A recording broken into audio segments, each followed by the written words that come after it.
So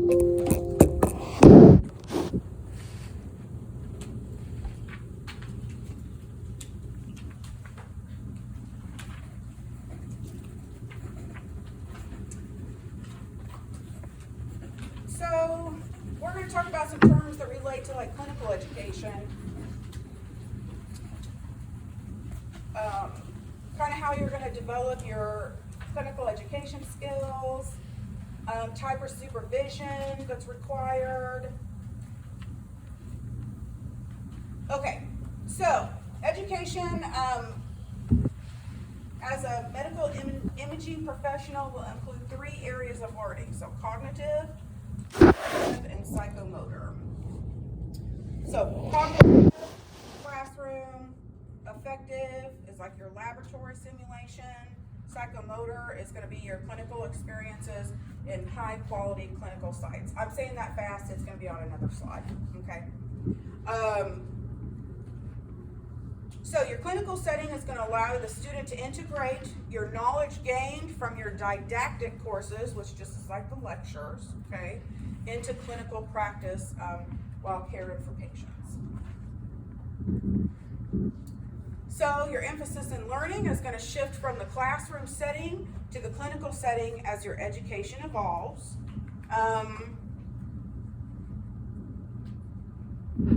So clinical education. So your purpose is to provide an environment in which the student can transfer the learning from didactic, so classroom, and then lab, so when we go to your lab, and then into real life settings, okay? This permits one-on-one and direct patient contact.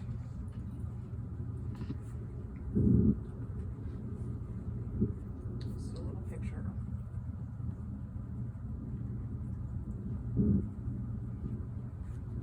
So your taxonomy of learning, so you've got your cognitive domain, which includes your behaviors required, requiring various levels of thought. So knowledge, understanding, reasoning, your judgment.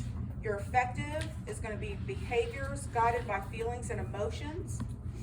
They're influenced by individual interests, attitudes, values, and beliefs. And then psychomotor is going to be physical, okay? Neuromuscular manipulation and coordination.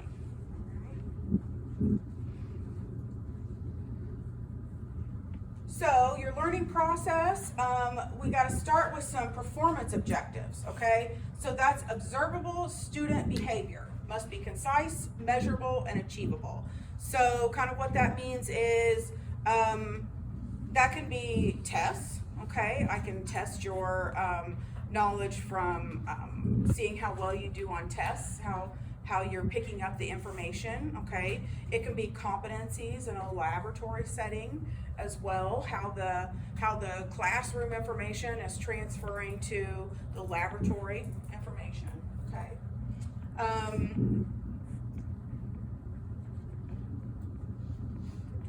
And learning outcomes, so learner focused and identifies what the student should be able to achieve.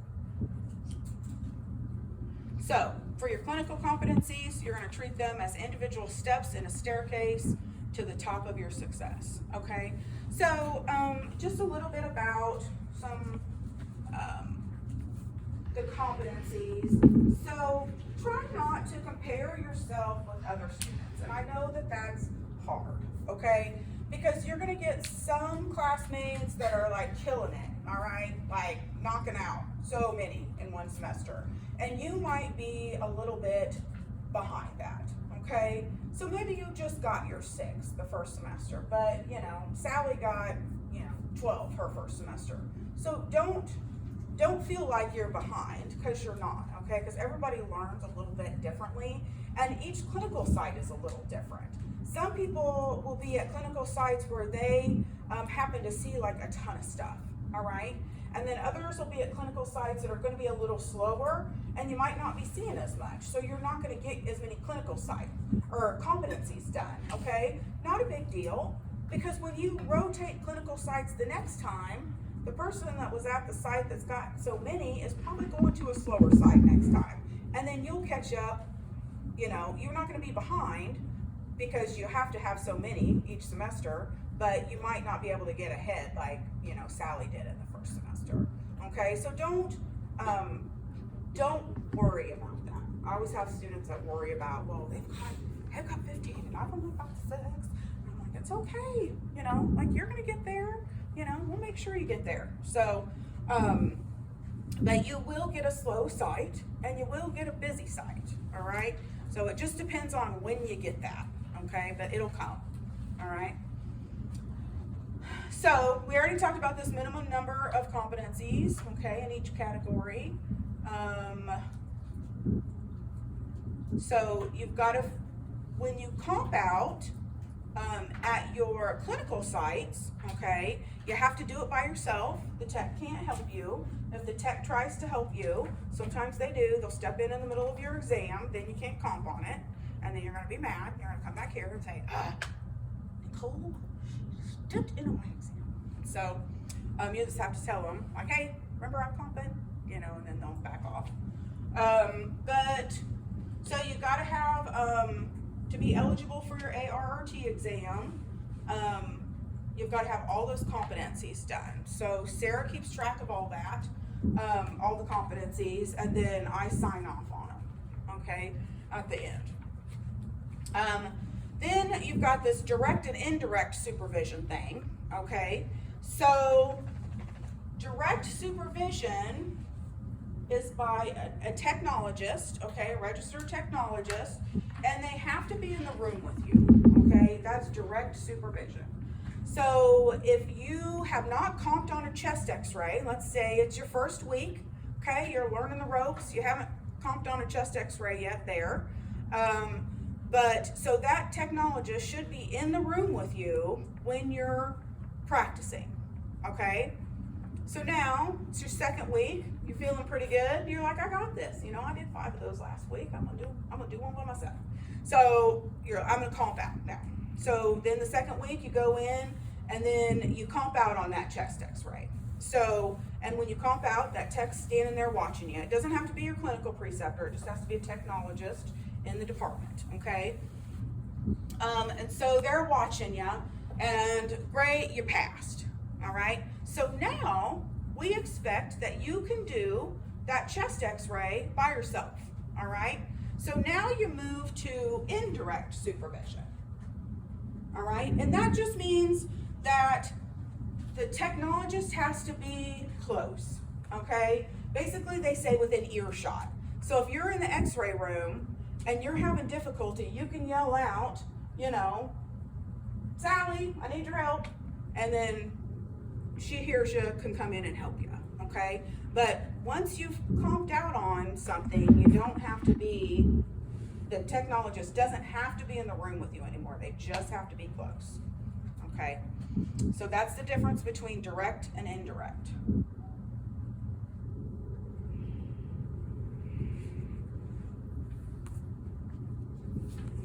So we just looked at the procedural and general patient care.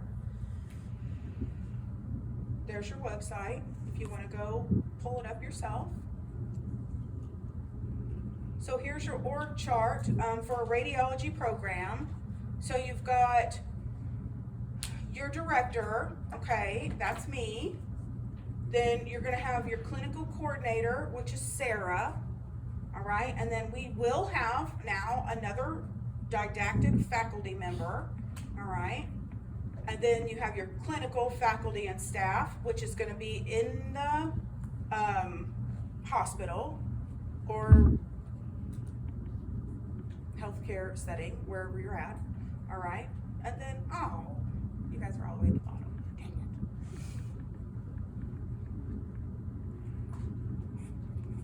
it. All right, so how should you know your clinical education work? Well, you're gonna first observe, right? You're not gonna walk in there and probably know what you're doing. If you do, that's great, but I'm guessing you're gonna have to observe for a little bit. And then once you observe a few and kind of get used to the x-ray equipment, then you're gonna start like wanting to do it, all right? So then you're gonna start doing it with assistants, okay? So the technologist might be in there when you're positioning, they might have to tell you, you know, like if you're getting the whole chest on there or not, you know, whether to raise and lower the bucky or what have you.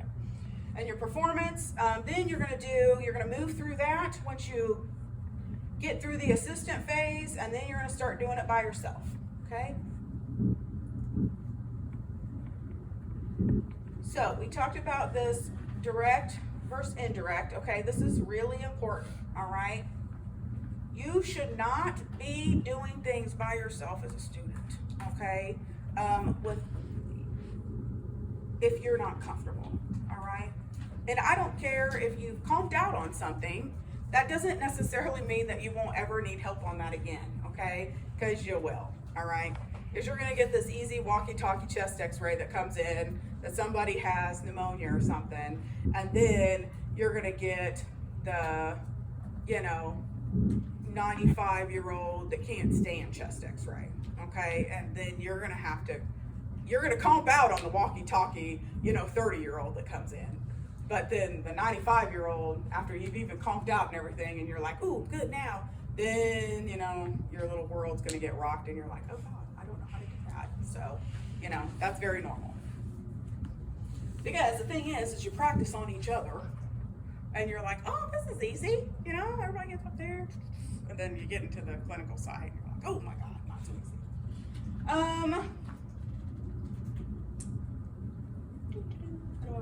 So simulations, all right, so that's kind of what we do in lab before you go to the clinical site, okay? But also, there are a couple exams that you may not get throughout the program, okay? Sometimes people can't get their C-arm, both their C-arm comps, okay? That's in surgery. Sometimes people have a hard time getting those. And so we can simulate those, okay, if you didn't get it. But usually what we like to do is we'll just bounce you around your last semester to different clinical sites to try to get you what you need, because we don't want to simulate anything if we can get away with it, okay? Another one is like a cross-table spine, mainly because they don't do those very often anymore.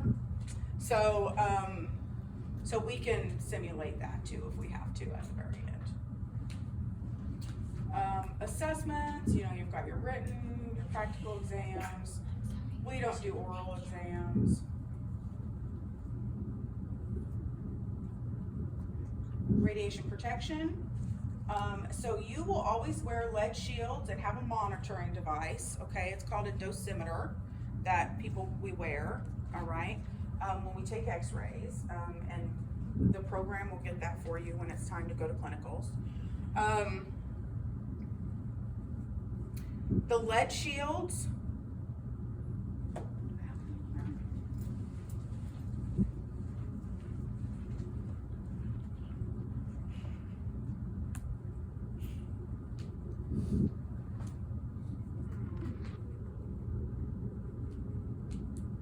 I'll show you those. We're going to do a little tour today after this lecture. Move around.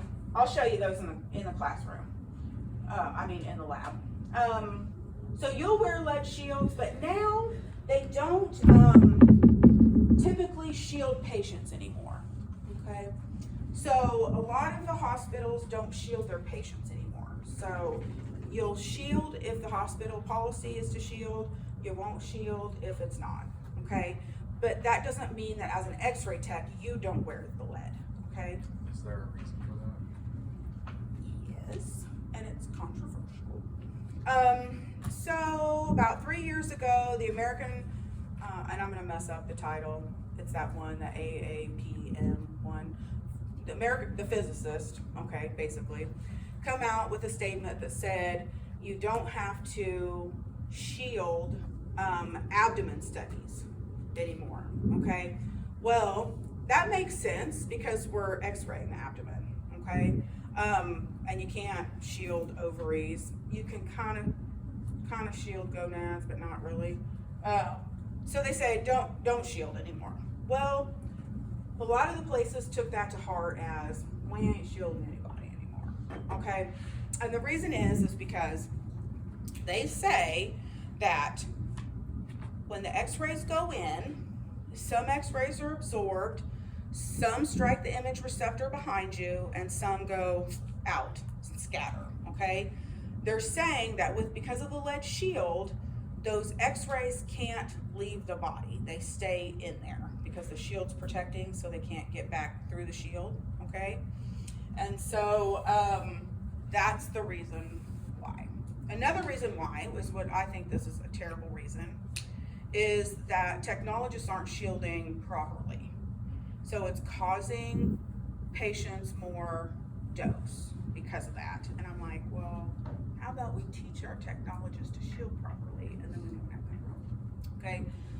So we can set our own technique to give the patient a certain amount of radiation, or we can tell the machine to do it for us, okay?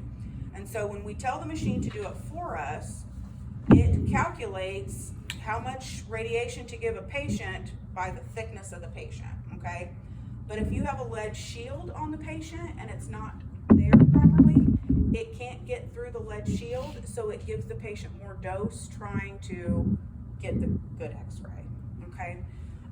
So that is the other reason. Wish you hadn't asked me, huh? Got me all worked up.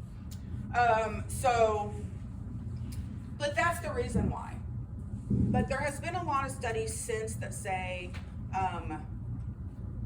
it does not hurt the patient to shield. So, do with that what you want to do with it. And a lot of places, they won't even let you shield if you want to. So, but it's tricky with you guys because we still teach shielding. Like the ART and the ASRT doesn't really back that.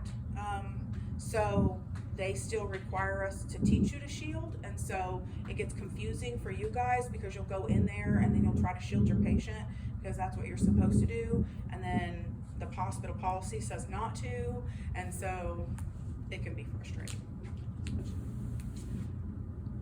Ethics, you'll have a whole chapter on ethics. Practice standards, I kind of talked about those already. They tell us what we're supposed to do. HIPAA, don't talk about your patients. Professional appearance and behavior, take a shower and look good in your uniform. Attendance and tardiness, don't do it. And pregnancy. So, I always scare the students and then they never want to tell me they're pregnant when they're pregnant. So I don't mean to scare you about it. I don't care if you get pregnant, okay? Whatever, you do you. But I only am concerned for your well-being, okay?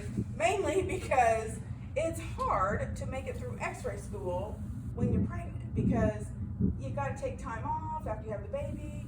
And will we work with you? Absolutely, 100%. We do. We let you take your tests when you need to, and how much time you want off or whatever. You just have to make it all up, and it sucks to make it up. So, by all means, if that's what you want to do is get pregnant while you're in this next 2 years, then you do whatever you want to do. But I would not be mad at you for doing that. So. Last year we had like 3 of them and they were all scared to tell me. They told Sarah, not me, for like weeks. Of course Sarah told me, but and I'm like, is she ever gonna tell me? And she was like, I was so scared, and I'm like, oh my God, I'm not mad at it. I mean, I don't care if you get pregnant. It's just hard on you. Try to hold off. Yeah, try to hold off, It happens, it happens. But, and I had a couple that planned, like they got pregnant their last semester, and that way when they had the baby, they were done with school, so. But. Is that part of your job if you're pregnant? No, because that's illegal. Okay. So, and the thing is that it's good for you guys now too, because they need x-ray techs so bad that they're not even going to care if you're pregnant. But I mean, they can't, if it's you and 10 other people, one person's pregnant and the other 10 aren't, Right. And everybody's skills are the same, then it's kind of like, I mean, then they might discriminate. But it would be hard to prove that, you know? So, I guess they could, but I doubt it. I've never seen it. They need help so bad. Hospitals are so They do. They're like, they're like, I got emailed last week. We still have 4 positions open, Nicole. Any students need jobs? Yes, it's not right now. Yeah. Yeah. She was in hell. I don't know what you're gonna get, but I got Give me something 2 that years. started. Yeah. So, and then with the pregnancy, you can choose to disclose that to me or not. Okay. I mean, clearly, we're gonna know you're pregnant. No big deal. But when you disclose it, you know, in writing, you know, for realsies, then I order you a dosimeter and stuff. So then, you know, I told you everybody wears one here as an x-ray tech. Well, if you're pregnant, you wear one at your waist as well. And so we monitor baby and mom, okay? But if you don't disclose it to me, then we don't, okay? And that's up to you. And that's the same way if you have a job as an x-ray tech and you get pregnant. You can disclose it or not. I'm not. Okay. We're probably good with you. Yep. Yeah, okay. So, does it change anything while you're in the program? No. I mean, you're gonna throw lead on and you're going in those fluoro procedures and you're doing all the same things somebody that's not pregnant is gonna do, okay? And that's the same way as, if you're a technologist that's having babies, okay? You just throw lead on, make sure you're covered all the way around. There's special like pregnancy leads, and you do everything everybody else did.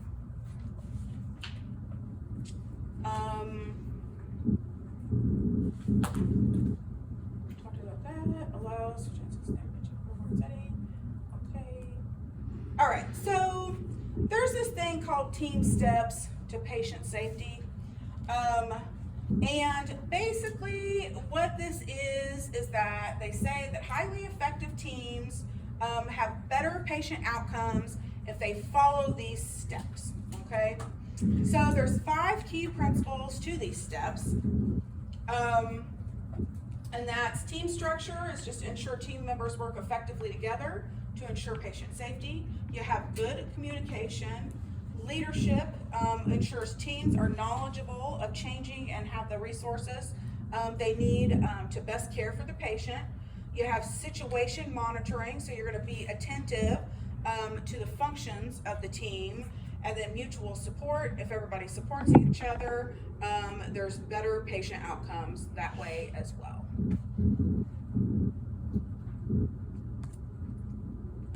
So there's also this thing called SBAR. And then basically this is just a strategy to improve communication between like patient handoffs, okay? So there's 4 things that you want to consider in that situation: background, assessment, and recommendation. So, and that's SBAR, okay? It's a structured communication process that provides for accurate sharing of patient information. So it's important that when you hand off a patient to your next person, that you give them all the information that you need, and that's basically what it's talking about. Because lots of times, you know, you may have a transporter that's bringing a patient down. That transporter is probably going to give you some information about the patient. Once the patient's maybe had a procedure in radiology and you have to hand them back to a nurse, then you've got to tell the nurse what's going on, if you've given them contrast, if they're supposed to be NPO, if they've drank barium and now you're doing a small valve follow through, so you can't have the nurse hooking up the patient to suction and suction out all your barium, because that's going to do nothing but tick you off, because then you got to bring the patient back down, give them more barium, and try her again, okay? I say that because that's only happened about 100 times. So there's also interprofessional education, and this is just a component of your patient-centered care education. It promotes learning and understanding of other healthcare professions. So it's good to understand what other people do, because then, or other healthcare professions do, because I feel like that kind of helps everybody get along a little bit better. And we do some interprofessional education here. We do what's called a mass casualty simulation. Has anybody ever seen that on the news that we've done or heard that? Okay, so basically all of the healthcare, fire, EMS, and police are involved, and we have a mass casualty every year. And so last year it was a car that ran through a bunch of people. Okay, it killed some people, hurt some people, and so we set that situation up as it would be in real life. So we have our x-ray techs are in here, and we're waiting for phone calls to go x-ray the patients. You have your health information management and coding students that are registering the patients as they're coming in. You have police, making sure that the scene is safe, and EMS brings the patient in. I mean, it's pretty cool, and they literally shut down, like we have to get a hold of the city and shut down blocks and have all that set up. So I'm on the planning committee of that every year, and so you guys get to participate. As first years, you can be patients, which is fun, One of my first years after, she was like, I laid under that tree forever. And she goes, and I was the one that got hit by the car. And I was like, oh, that's probably not good. Have you seen that episode on Parks and Rec where they do like a disaster, Oh, nice. fake disaster, and the whole town is involved? Oh, yeah, that's fun. Yeah, and so we can't have like students taking pictures or anything. Like, you have to put your phones away because they're always worried that it'll cause like panic, in the city if somebody like posts it on their Facebook, and then like, oh God, but the news stations are here and they record it and stuff, and so, but it's really neat. It's fun. So first years, you guys get to be patients if you want. It's totally up to you. And then the second years, as your second year, then you get to be the tech, so you'll run around with the portable machines and x-ray everybody. But it's funny because we can see we would see the first years going through the, because we all sitting here going upstairs because they use the skilled nursing lab upstairs to put the patients, and they'd have their little arms, like in slings and stuff, and they'd be like, it was funny. So in conclusion, so your clinical education is obviously essential to the development of competent medical imaging professionals. You want to use performance objectives as learning tools to enhance the learning experience, accomplish in a clinical setting, effectively measured through clinical competencies. And, okay, you don't need me to read that too. All right. Whew. These are long days. I mean, I'm a talker, and by the end of these days, You're like, I'm done talking 50. Ask me questions. all right, let's take a little break and like do some tours and stuff. Get up, move around. Yes, ma'am. Just rear. Your knowledge, yeah, you don't have to know anything about that. They were just kind of showing you what you might see.